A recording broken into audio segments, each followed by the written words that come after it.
Welcome back to Two and a Half Chicks. On today's episode, we delve into the intricacies of sexuality, shedding light on myths and discussing the complex dynamics of our sex lives. Monica comes out firing to Brian, who addresses the myth that men comment on the tightness of their partner's vagina. We cover topics like dirty talk and the age-old concept of a woman who's respectable in public and wild in bed. Brian brings up our previous guest Rachel's theory that the way someone kisses is a good indication of what kind of lover they'll be. Can someone be a good lover with one person and a bad lover with someone else? Do you get better at sex as you get older? And does a name define your promiscuity due to the association? Join us for this episode filled with personal experiences, insightful discussions, and a fair bit of humor you've come to love from us.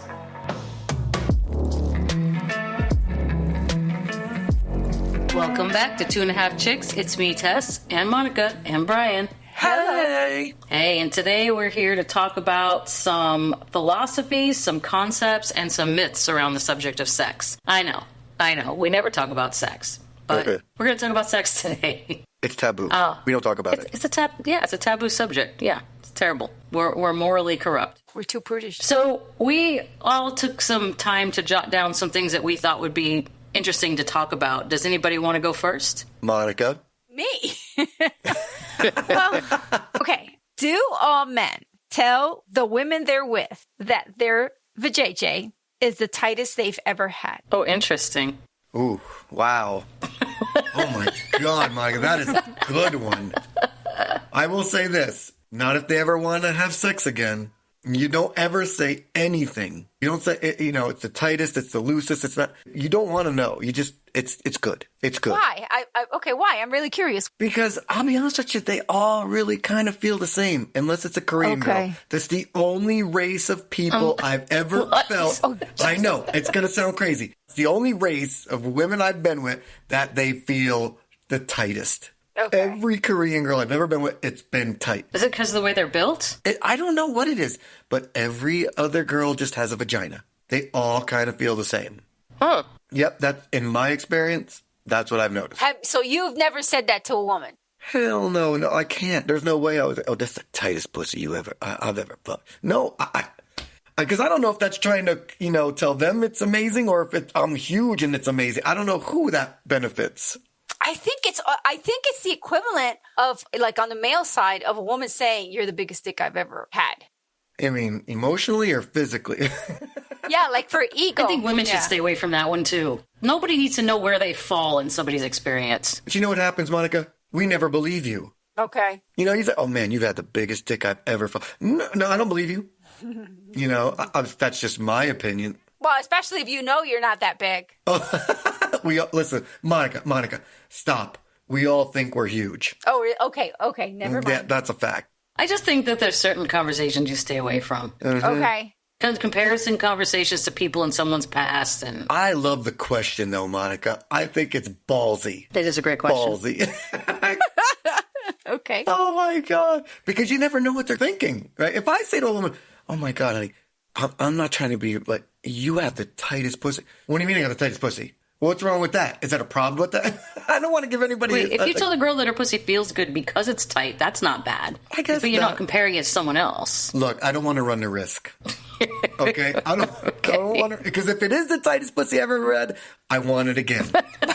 Yeah, you never know where that female mind is going to go. Exactly. I'm just happy that you gave it to me. Now, I've seen it actually on multiple TV shows where the men, they're in the middle of sex and the guy yells out to the girl. And I'm thinking, is that like a thing that men say to women to help their ego, to make the woman feel like, oh, I'm special? I mean, did they yell it out like, man, that's the tightest pussy ever? I mean, it's just not like yelling it, but they say it as part of like the throes of passion.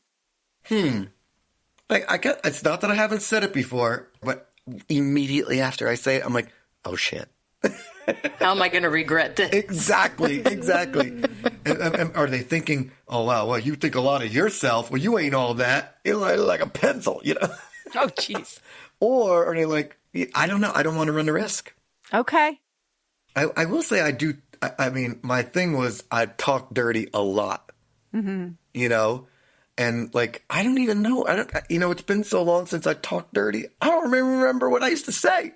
But I gotta be honest with you. With them, I'm a little embarrassed to talk dirty with her. I don't know what it is.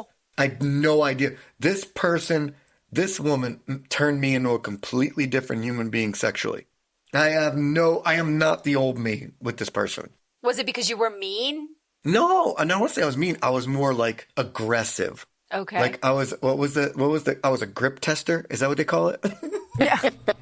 I was a grip tester. You know what I mean? Like I was like, I'm going to own that. And now I'm like, okay, honey, you ready?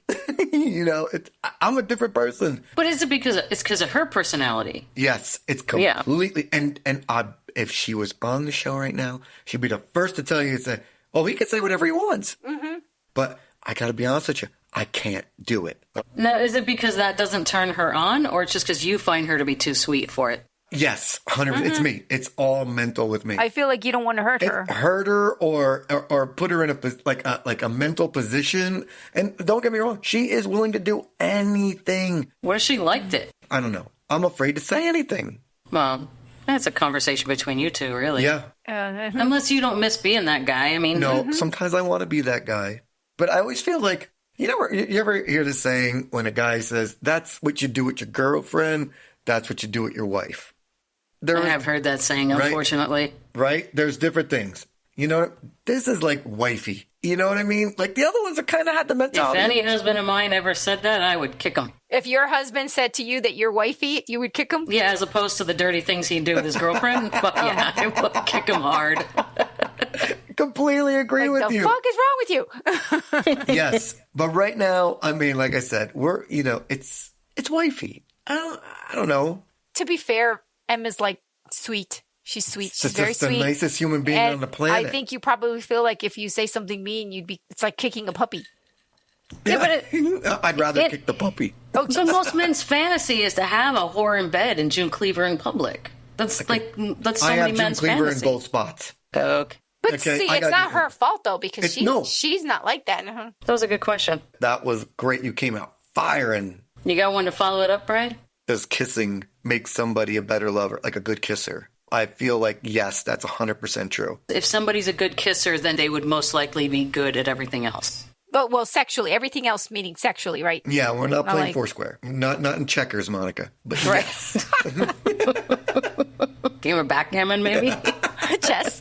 Mahjong.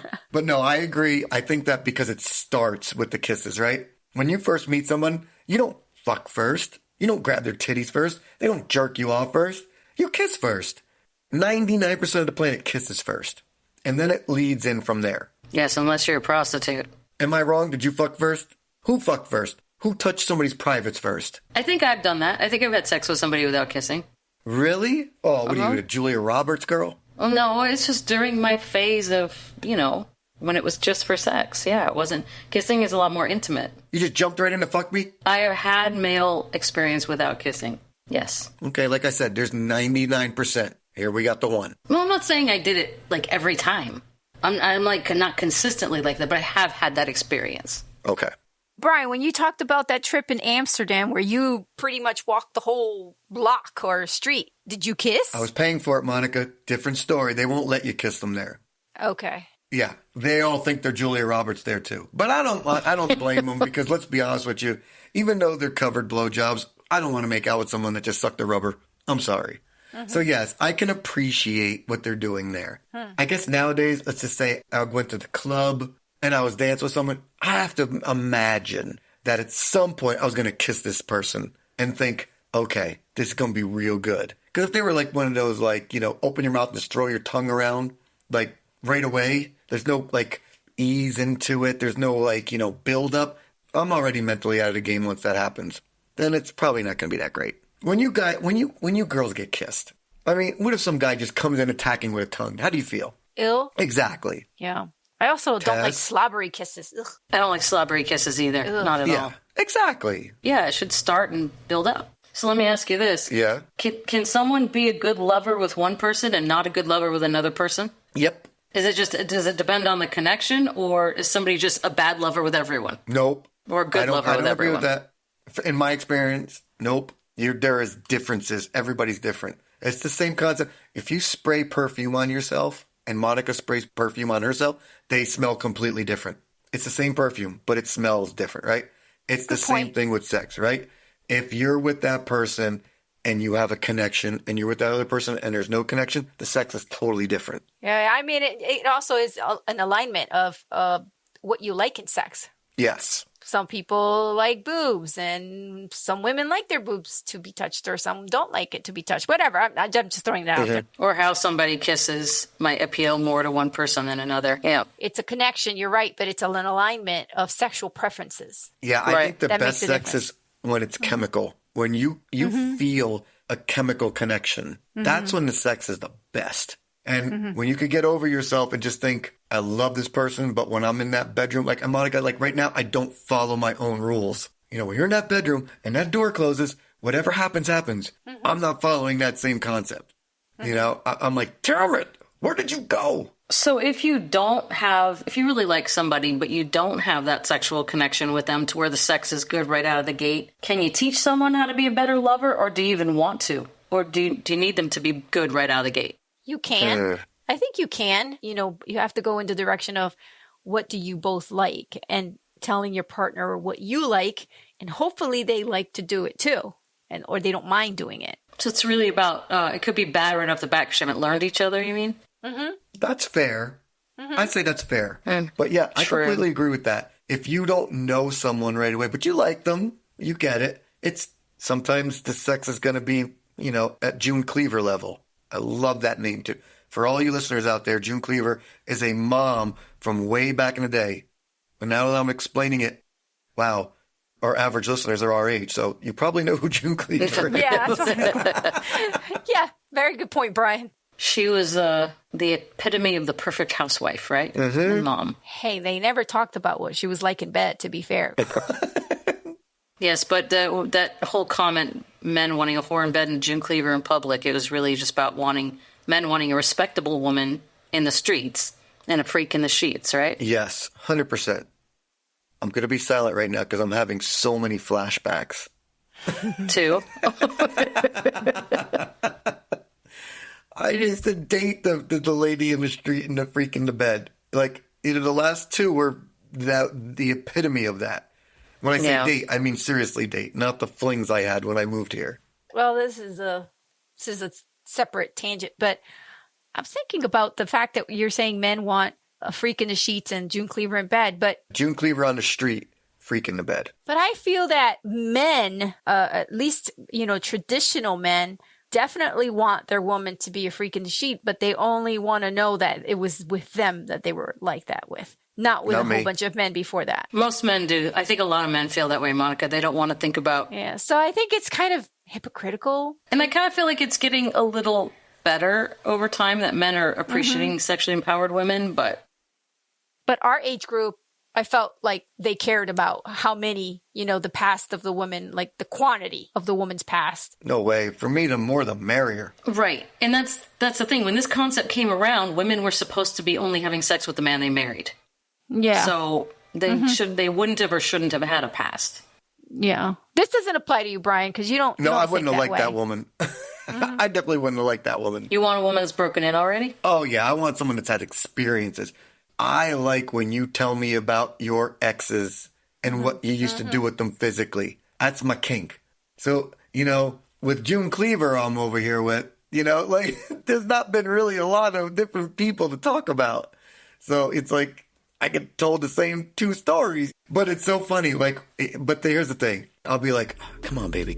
Come on, say it. Come on, tell me about your ex-lover. Come on, come on. Okay, well, we were on a park bench one time, and I'm like, that's not even the voice I want to hear it in. Come on, make it sensual. You know, like, don't tell me verbatim what happened and, like, give me his social security number. I just want you to be freaky about it. You're making me think of the American Pie, this one time at band camp where he wasn't expecting the next line that came.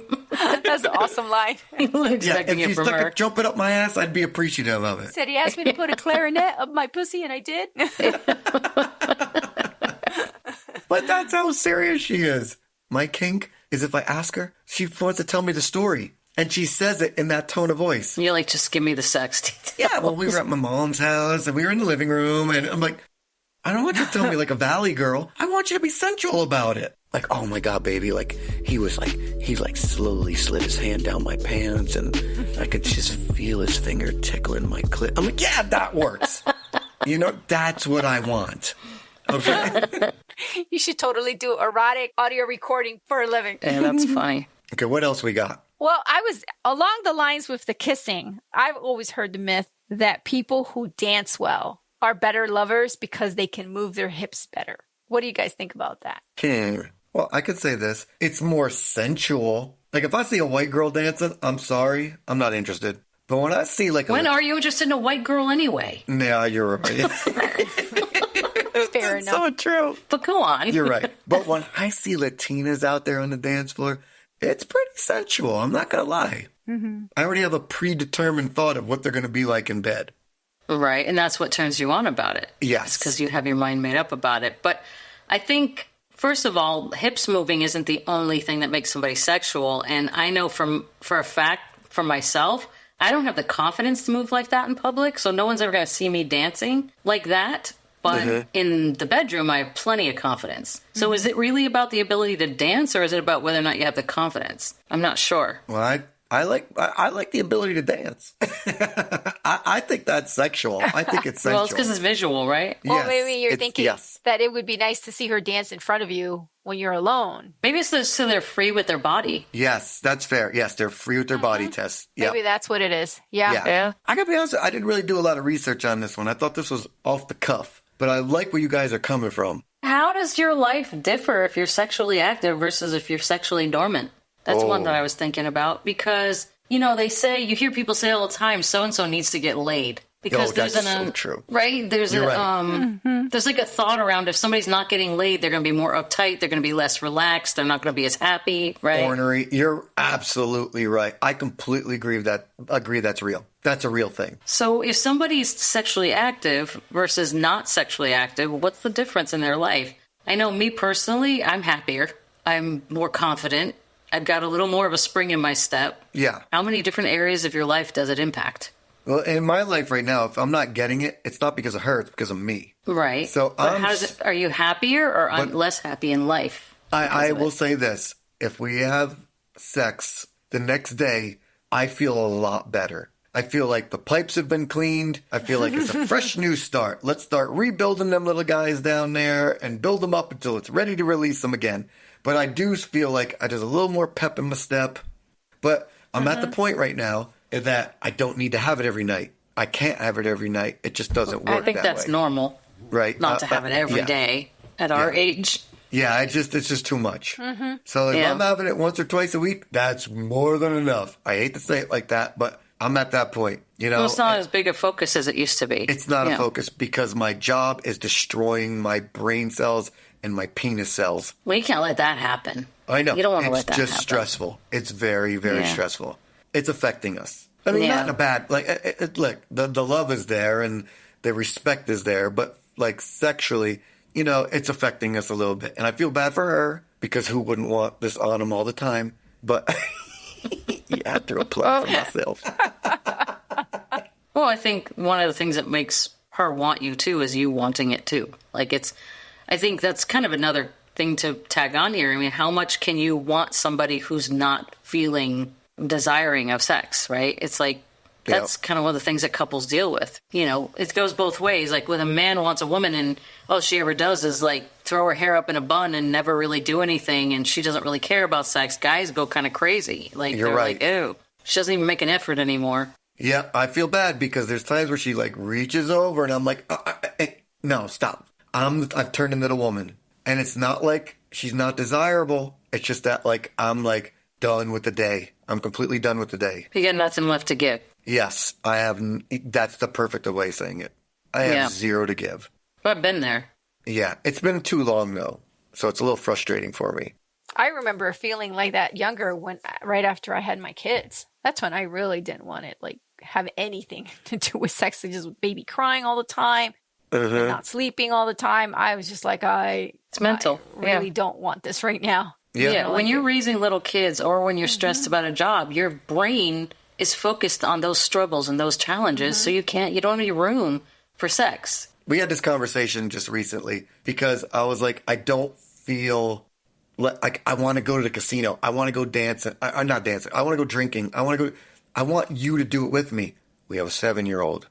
So it's like, the kid goes to bed at 8. She lays in bed with her to put her, she reads the story with her. She's in bed by 9, like sleeping. She doesn't get out till 9. And I know 9 isn't late. I get that. But I work all day in a very stressful world. So when she's ready, and, by the time we get mentally, she's laying in bed. She's still trying to get her work done. I'm done. I just had enough. This kid thing, the dog thing, the work thing, it's kicking the shit out of me. It's just beating my ass. God, I'm depressed. Listen to myself. Yeah, that happens, Brian, when there are little kids. That's normal, actually. Just usually happens earlier in life. Yeah, exactly. It's supposed to be empty nest syndrome at this point. Like, it's not supposed to be, oh, there's a 7-year-old. The one good thing is we talk about it. I don't hide, I do not hide my feelings. I need to go back to the massage parlors. Oh, no. I was thinking that maybe Brian, not every weekend, obviously, but maybe once in a while, if the mom, her mom can watch the 7-year-old, and you can go sleep at a hotel, or the house can be empty, and you guys don't have to wake up early the next day. Right. So what we're doing this weekend, so this Friday, we're going to see Chris Young in concert. He's a country singer. I got us tickets. The kid's staying with the grandmother. So it should be a good night. Depends on how much I drink and gamble. So it should be a good night. But I want more of those nights. It doesn't have to be at night, though. You could have fun the night, wake up in the morning refreshed, right? You don't have to get up to go to work. Kid's not there. It's just you two. You've just slept off, whatever from the night before. And that might be the time that might be right, because you don't have anything that you have to, do in an hour or so. If I were a morning sex person, Monica, that'd be perfect concept. But I like that shit dirty and dark. Okay. So you're saying if you don't have it at night, it doesn't happen? Yeah, it doesn't. No, it doesn't happen. That's just my thing. Well, I always preferred night sex, but I got very accustomed to morning sex because my husband's a morning person. At night, he's falling asleep at a certain time. So if I wanted to have sex, I better get used to daytime sex, I get so little of it, I have it at any time of day. I don't care. And I will too. That's why I adjusted. Yeah. What else makes a great lover? For you ladies out there, is it a guy that takes care of your family, that loves your kids?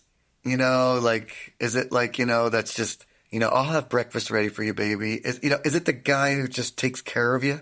So I did a little bit of research on sexual needs for people, and I think what floats people's boat sexually, it varies between people and between men and women. So that's a little bit of what you're talking about, I think. Some people, it depends on connection. Some people, it depends on responsiveness. Some people, what their needs are based on satiation, whether or not your partner's satisfied. Men and women aren't always aligned on these things, or at least do they understand each other's, because if a man needs a woman who's really responsive to feel like he's having fun in bed, but a woman, what if their needs aren't aligned? So that's kind of where my brain went when you asked that question.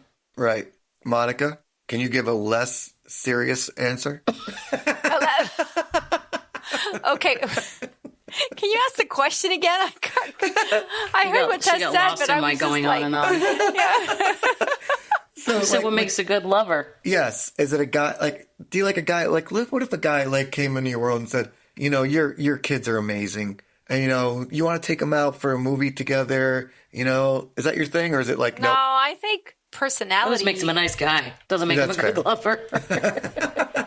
But would that bring you physically closer together? It would definitely affect my libido. It would affect my libido, because I've already been through that my libido was killed with my ex-husband who was not good. So yes, it would affect that.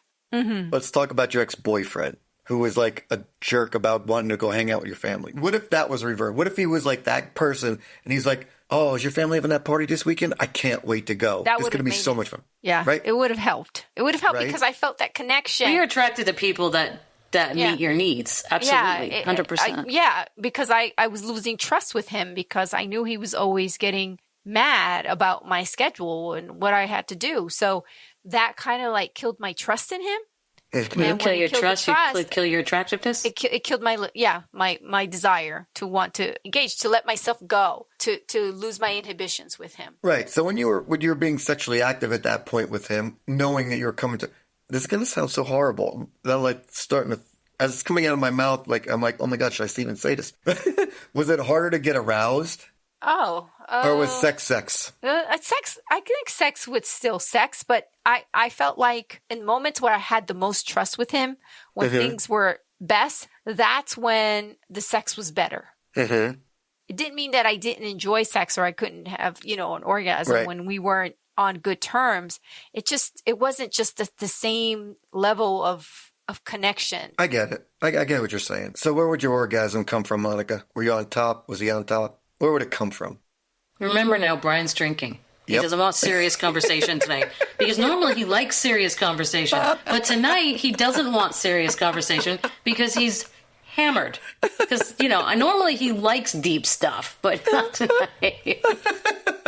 You want a speed round? You want to answer sex preference questions speed round? Is that what you want? That question was brought to you by Whistle Pig, a 10-year-old bourbon. Brian. How many glasses of that have you had? Couple. I had sake before that, and then I moved to this because I ran out of sake. So that's another thing. Is it sake or sake? I've never heard sake.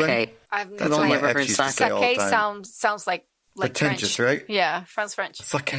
All right, never mind. Sorry. Let's back to topic. Sorry. So for me, the question of whether or not somebody's like how they are with the kids or whatever, that doesn't make them a better lover to me. It may make me more enamored and want to be with them, but it doesn't make them more skilled or a better lover. Just makes me more open. I agree. And more like... That's what I meant, but you've also been married for like 400 years, so that my opinion doesn't count? What the fuck does that mean? Because your experience is coming from women at this point. What? So, I don't know. What do you mean my experience is coming from women? It has to be new lovers in order to have an opinion? No, it's not that you have a new, but you've been with the same lover for the longest time, right? So, he loves your kids, right? He just loves them. Well, it is his kid. Of course he loves her kid. It's his kid. There was a point behind that. I just don't know where it was going. Well, your point is that I don't know what I'm talking about because I've been married too long. Your fucking point is... I think that might be my point. Yeah, except for I had lovers along the way. I might have been married 22 years. Yeah, but at that point, Tess, you had your husband and your kids, right? Your kid. And the people you met, it didn't really fucking matter whether or not they were like loving your kid or not. You knew what it was about. So we're talking about relationship sex, not just sex. Yes, that's fair. I'll step out and let you two talk. Go ahead. Okay. We're not. I'm rephrasing that. We're not. But yes. Sorry. Have an opinion. I don't rate in this conversation, Monica, because I haven't been single. You go ahead. Yeah, I know. Enlighten us all. Okay. I don't know. But I'm like the worst one because I have like very little sex. Like I'm like the desert. I hate to tell you, but when you've been married 22 years, you're more of a fucking pro on trying to keep your sex life together than anything. I apologize, Tess. You're absolutely right. That's all right. I'm just giving it back to you. That's all.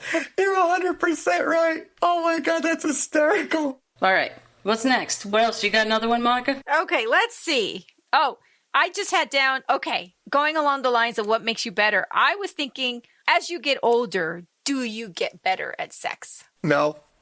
I'm going to answer that right away. No. I think technically if you were to put a schematic out, it would look good on paper, and we might last a little longer, but nothing beats when you're like in your 20s sex, right? I mean, you're good in your 20s. At least the guy is, right? I was going to say, I think you're answering for men. I think it's different for women. But that's fair. Yeah. Completely agree. Yeah. Yeah, it takes a while for women to learn about their body, to understand their body and what they really like and what really like. Because, women are not just like, jerk off the women and it's all about the emotional state and the mental state with a woman. So, yeah, I think as a woman gets older, she gets better. They get more confident. Yeah, and they get more confident. Women, yeah. That's fair. As you get older, you care less about being judged for it, I think. Yes. Mm-hmm. Well, I could say I've been with women that were younger and women that were older, and you guys are all good.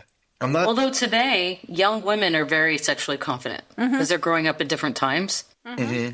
So that's fair. It'd be interesting to see how do they improve when they become our age. I mean, they're so empowered now. How good are they going to be when they become our age? Or are they going to be the same because they have learned so much now? You should write a paper on that, Monica. And if they're empowered, are they still experienced, or are they just not afraid of it? Or does that go hand in hand? Maybe that's hand in hand. Yeah, maybe. If you're not afraid of it, you get experience, yeah. You're more open to stuff. Mm-hmm. Anybody else have another one? This is maybe you're not my last one. Okay. And I know Brian is going to have a kick out of this one, but we can't say the name that you're going to think of when I say this one. Okay. Does your name define your promiscuity? So, like, in other words, your birth name. If you're called Candy, let's just say you're called Candy. That's interesting. Does it define that you're going to be... Yes, you cannot say the name. Sorry. Does it make you more promiscuous? If you're called Baby... I mean, I'm just throwing... I don't know anybody named Baby, but I'm sure there's I would have never thought of that question. Does your name define your promiscuity? Are people more inclined to be promiscuous if they have people might thrust it upon you, like no pun intended. Right, that's fair. But that's a great question, Monica. It's a great question. Think about it, right? How many people's name are named like Blake that are freaking losers financially? Like, are Blakes less likely to be a good lover? Right. Wait, why? Maybe. Blake might be a horrible lover, but Blake is going to make you some fucking money on Wall Street. I know, right? Right? Like, Candy is going to be fucking ridiculous and tell you she's working her way through law school, but she's really just a pole dancer. Wow. Right? Let's face it. You got some preconceived ideas here. Wow. So you think people pigeonhole people based on their name and make them into who they are? Yes. It's a real thing. I completely believe it's a real thing. Your name predetermines your life. Not that predetermines it. I think I think it's like a two-way street, right? It helps people how they treat you, how people treat you. Then it helps you define yourself almost. But like if you're called think of a Supreme Court justice type of name. No, let's forget that. Think about this. I'll make it simple for you, right? The name Brian is brought up in every fucking movie there is, and he's always an asshole. Let's face it. He's never the good guy. Yes, he's always like, oh, hey, Brian. He's never the good guy. I think your name predetermines your lifestyle. And my question was, does it predefine your promiscuity? Or is your promiscuity... You mean whether you're good in bed or your promiscuity? Like those your are two different things. Like how promiscuous you are. Like if you're called Bertha, how much sex are you going to be going after? How much sex are you... How many people are going to want to have sex with you? I can guarantee you that if your name is Bertha, you're having a lot of sex with skinny white men. Monica, it's a great point. I agree with you. I don't know about that. I mean, that might be for some names. If your name's Rocco, you're probably knocking it out of the park. There was that movie with Natalie Portman where she was pregnant with the baby and she was living at the Walmart. What the fuck is that? That sounds like every person in Reno. Oh, jeez, Brian. She got abandoned by her baby daddy at Walmart. So she was living in the Walmart and they found out and it was what? Natalie Portman. I can't remember the name of the movie. Are you sure it's Natalie Portman? Brian, how could you not see this movie? It's a rom-com. You love rom-coms. I know, but I never think of Natalie Portman pregnant in a Walmart. That sounds horrible. You would love this movie. And there's a part where the guy who is helping her learn photography tells her, what are you going to call your baby? And she goes, well, it's a girl. I'm going to call her Wendy with an I.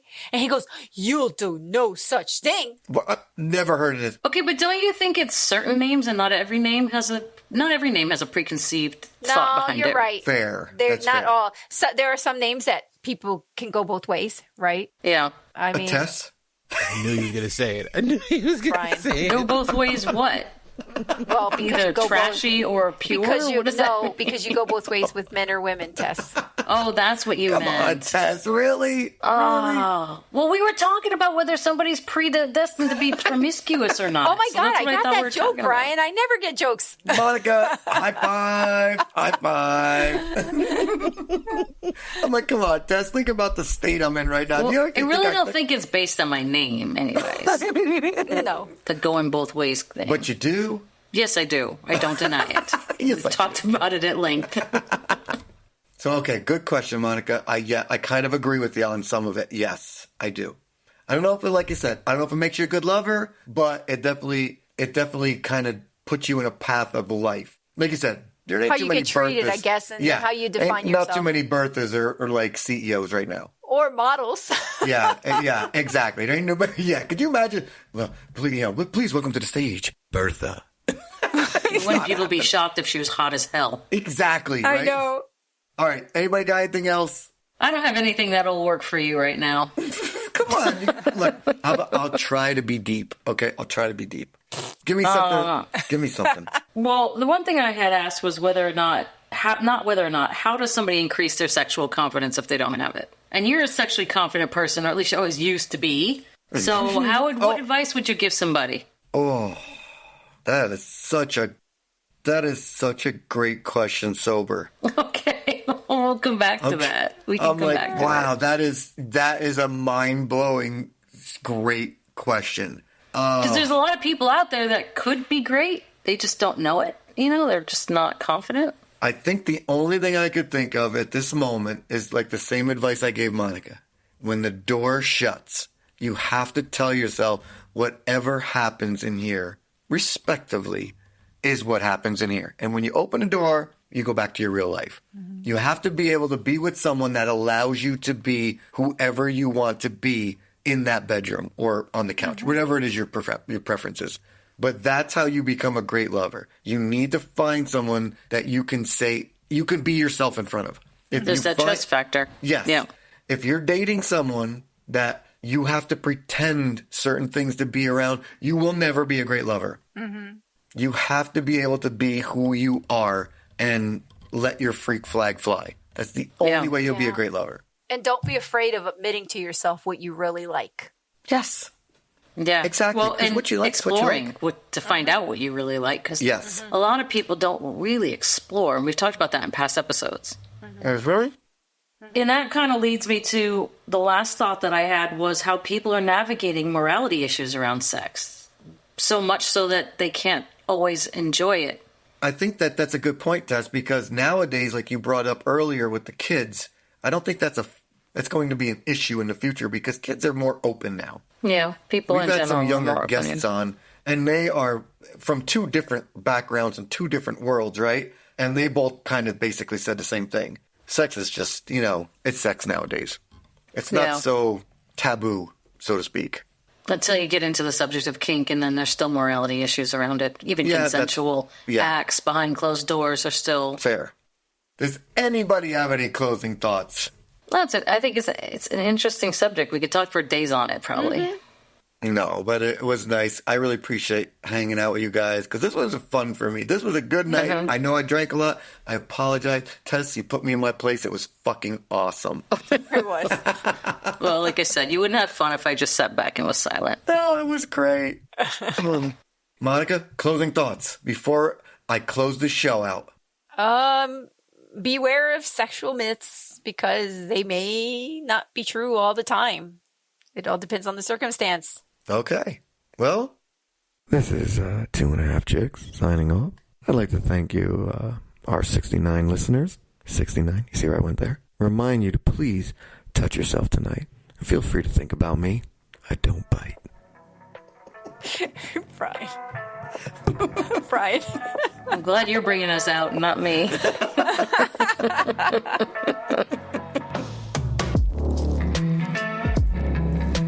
That's our show for today. Thanks to our producer, Dee, and thanks to you for tuning into the show, full of myths and philosophical sex discussion. We could talk about this subject for days. What did we miss? Can you think of any sexual myths or concepts to help us continue this conversation? Tell us what you think, or better, come on the show and talk about it with us. You can reach us on our email at 2.5chickspod@gmail.com or message us on Instagram at 2.5chicks. You better be following us already. Make sure you're subscribed to our podcast, and we'll be back again soon. Bye.